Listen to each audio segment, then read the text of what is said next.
नमस्कार. वंदे मातरम. हट्ट नावाचा हा गुण आणि ती भावना आपली कशी असते? वयानुसार माणसाचे हट्ट हे असतात, वेगवेगळे असतात. लहानपणीचा हट्ट आणि बाईचा हट्ट, त्याला आपण स्त्री हट्ट म्हणतो. हे खूप चांगले असतातच असे नाही. हट्ट करत रडणारी, नुसतंच रुसून बसणारी लहान मुले किंवा पत्नी काय वाटेल ते तंत्र वापरून तो हट्टीपणा दूर करण्याचा प्रयत्न करावा लागतो. आणि जर तो नाही केला आणि ते दूर करण्यासाठी कौशल्य पणाला लावलं पाहिजे. आणि ते लावलं तरी चालतं, कारण हीच माणसं पुढं पुढं खूप घातक होतात.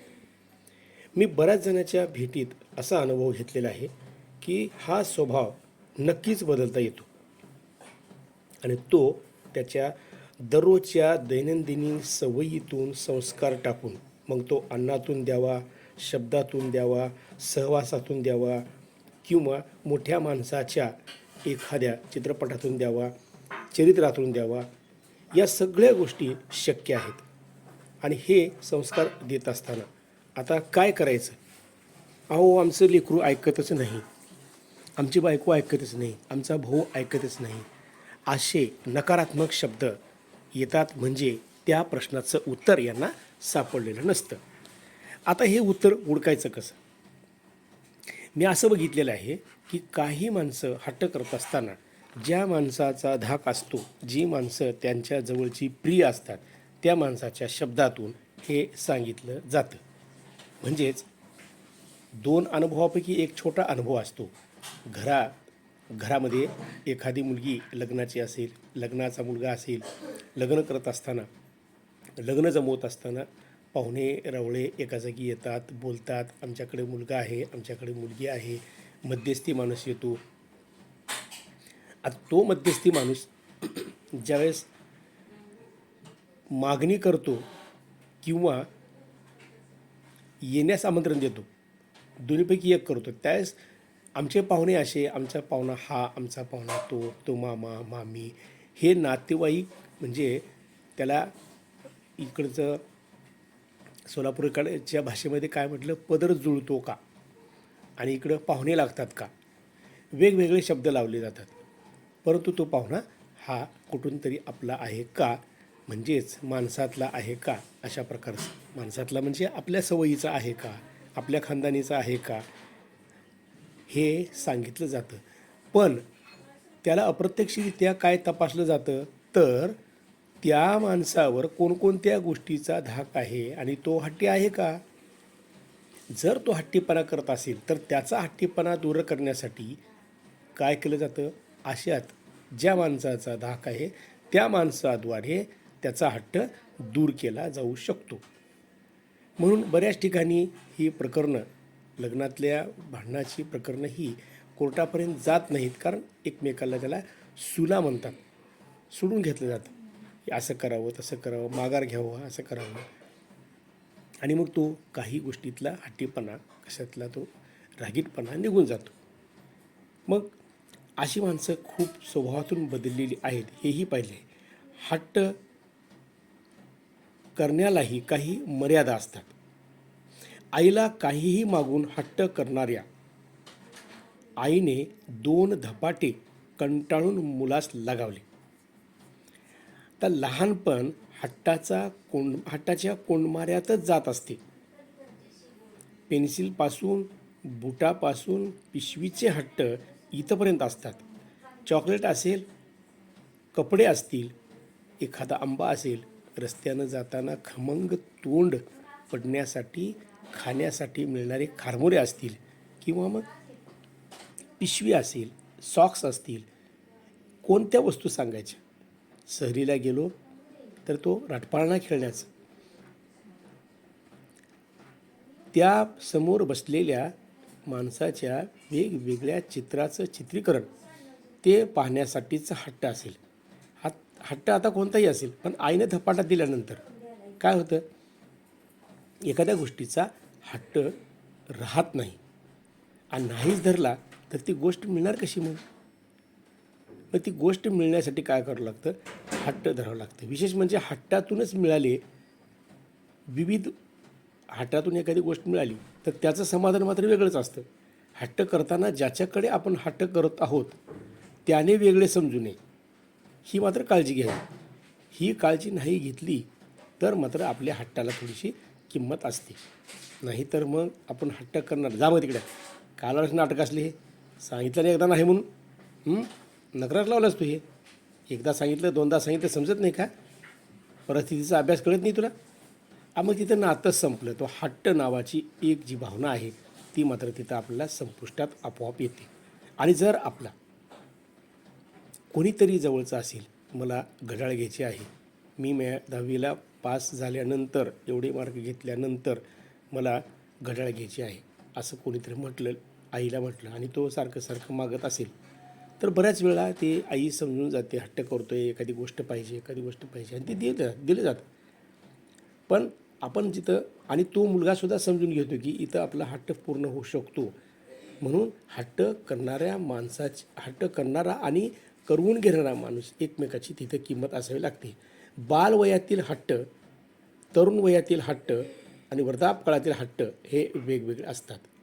स्त्री हट्ट, राजहट्टासाठी तर काय झालं माहितीच आहे सगळ्याला. रामायण घडलं, महाभारत घडलं, हे उघडच आहे. हट्ट प्रत्येकाने करावा, पण तो पुरवणारा असावा. नाहीतर बऱ्याच जणांनी काय केलेलं आहे सांगायची तर गरज नाही. माहीत आहे तुम्हाला, काल परवाची एक ताजी घटना.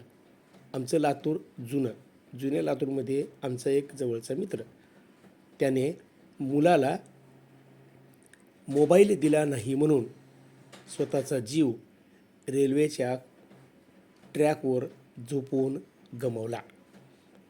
दुसऱ्याने तर चक्क उडीच मारली आणि पाय मोडून घेतला. कुणाचं काय कसलं हट्ट पुरवणं आणि पुरवणारा असेल, एखादी गोष्ट पूर्ण होत नसेल तर ती हट्टापायी जीव गमावलेली माणसं मी पाहिलेली आहेत.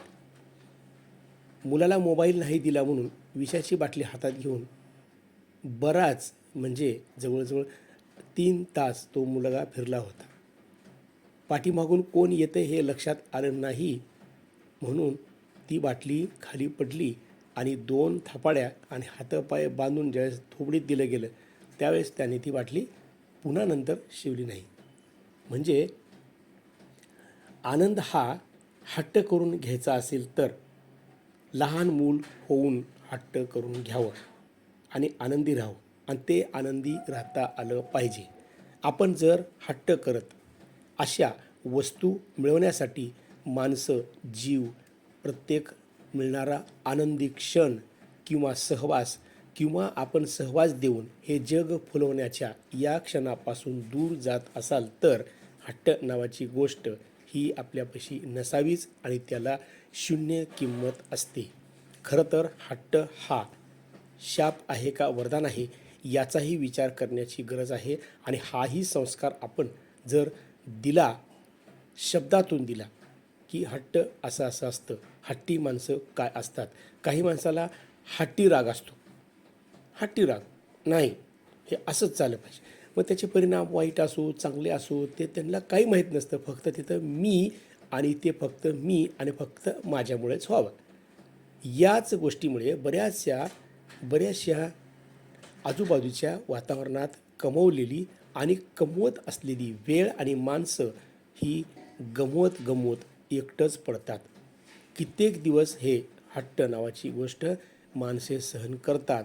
पुन्हा पुन्हा मात्र त्याचं जर प्रमाण वाढलं तर ते हळूहळू दूर होतात आणि मग हे जीवन जगावं लागतं निरस, दुःखी, एकांतात.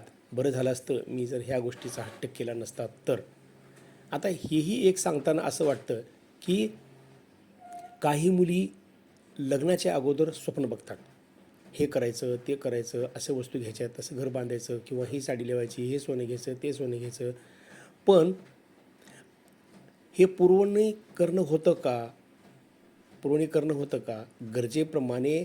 या महिन्यात जर आपली ही गरज असेल, पुढल्या महिन्यात जर ती गरज असेल तर त्या गरजेप्रमाणे मालकाचा, नवऱ्याचा किंवा घरच्या कोण नोकरी करतो, उत्पन्न वाढवतो, तसं उत्पन्न वाढतं का? पगार वाढती का? नाही. मग ह्या गोष्टी धोक्याच्या आहेत ना.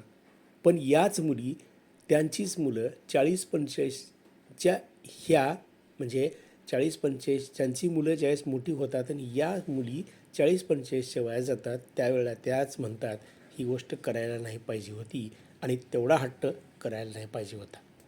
मग आता हट्ट करावा का नको? हट्ट करावा का नको? आता बऱ्याच वेळा जाता हट्ट करावा का नको हे काय आहे? हट्ट कोणत्या गोष्टीचा करावा जे सकारात्मक बदल करतात, सकारात्मक बदल करतात, प्रेमभाव तयार करतात, दुसऱ्यापाशी हक्क दाखवतात, हक्काचं प्रमाणसुद्धा तिथं मर्यादेमध्ये दाखवतात.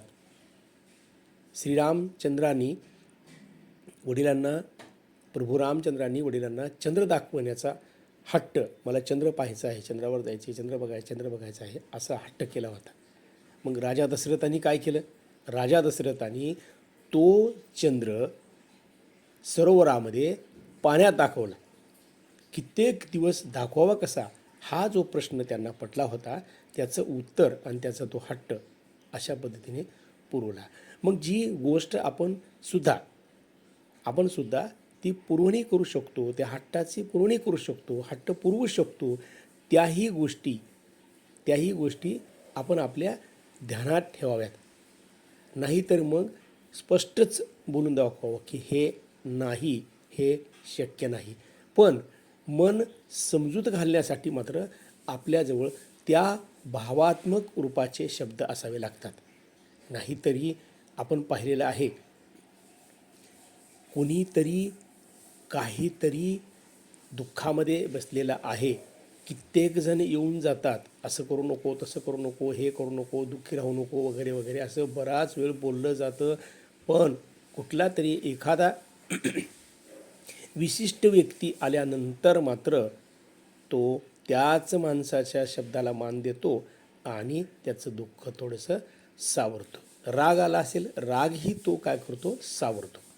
म्हणजे त्या माणसाजवळ त्या शब्दाची जादू असते, ती जादू चालवली पाहिजे. शब्दाच्या जादूची कांडी जर आपण चालवली तर हट्ट नावाची गोष्टसुद्धा प्रमाणाच्या बाहेर जात नाही आणि संस्कारातून चांगली पिढी ही तयार होते. चांगल्या पिढीसाठी उगीचच काहीतरी हातात देणं आणि त्याला ती सवय लावणं आणि ती न मिळाल्यावर, जसं एखादा दारुडा माणूस, त्याला दारूची सवय लावलेली असते आणि तो दारूचा हट्ट करतो आणि जर नाही मिळाली तर मात्र बाकीची उदाहरणं द्यायची गरज नाही. काय विकतो, कोणाला मारतो, कुठे जातो, काय पाया पडतो, हे काय आहे? आता हा हट्ट कसा आहे? चुकीचा आहे का बरोबर आहे? हे मात्र विचारमंथन करण्यासारखं आहे. म्हणून परमेश्वराने दिलेल्या या आयुष्याचा वापर करताना सहवास नावाची गोष्ट आपल्याला आवश्यक असते. निसर्गातल्या प्रत्येक गोष्टीचा सहवास ज्या वेळेस आपलं सीझन बदलतं त्या वेळेस आपण जातो. आंबा कधीही खात नाही आपण, ताक कधीही पित नाही, जेवण कधीही करत नाही. ठराविक वेळेला जगण्यासाठी जन्मल्यापासून मरेपर्यंत आपल्याला प्रत्येक गोष्टीची आवश्यकता असते, ती त्या वेळेत आपण पूर्ण करतो. आणि हट्ट नावाची जर आपण गोष्ट 24 तास आपल्या डोक्यात ठेवली तर इतर गोष्टीचा सहवास हा आपल्यापासून दूर होतो आणि आपण एकांतात जातो. बरीचशी माणसं रस्त्यानं जाताना एकट्यालाच बोलतात, हातवारे करतात. मग त्यांच्या डोक्यात काही बेरीज वजाबाकी गुणाकार भागाकार असलं काही चालू असतं का? नाही, हे नाही चालत. तर काही वेळेत त्यांनी कुठल्या गोष्टीचा हा प्रमाणाच्या बाहेर हट्ट केलेला असतो, स्वतःसोबत बी केलेला असतो. त्यामुळे निर्णय घेत असताना निर्णय चुकतात आणि मग त्याचा मनोपटलावर परिणाम होऊन तसं मानसिक संतुलन ते हळूहळू गमावत असतात. हेही होतं. बऱ्याच अभ्यासातून, बऱ्याच गोष्टीतून बऱ्याच गोष्टी बाहेर पडतात. फक्त याचं अवलोकन करायला आपण शिकलं पाहिजे. मगच आपण भाव प्रगल्भ नावाची गोष्ट आपल्याजवळ ठेवू शकतो आणि आपण भावनिक साक्षर होऊ शकतो.